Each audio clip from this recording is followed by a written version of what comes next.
رمضان المبارک کے اعلان میں الجھاؤ کی وجہ سے جو صورتحال پیدا ہوئی ہے، اس کی وجہ سے ایک سوال تو یہ ہے کہ کچھ مساجد میں رات 11 بجے تراویح ادا کی گئی اور باقاعدہ قرآن کریم کا آغاز دوسرے دن کیا گیا۔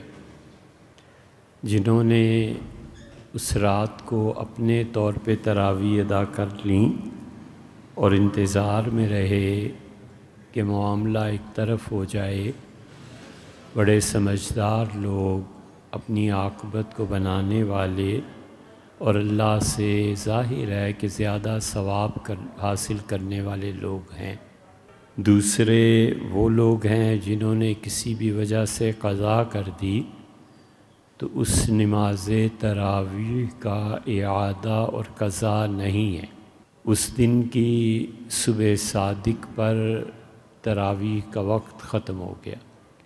اب جب وقت ختم ہو گیا تو ان کے ذمے کچھ نہیں ہے کہ وہ معذور تھے۔ اور تیسرے وہ ہیں جنہوں نے سستی سے کام لیا، تو اللہ سے معافی مانگنی چاہیے۔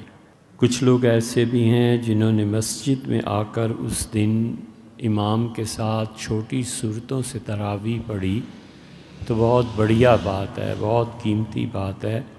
لوگوں کو چاہیے تھا کہ وہ 10 ساڑھے 10 بجے تک انتظار کرتے۔ 10:20 کے قریب انہوں نے اعلان کیا، تو اس وقت تراویح پڑھنی چاہیے تھی۔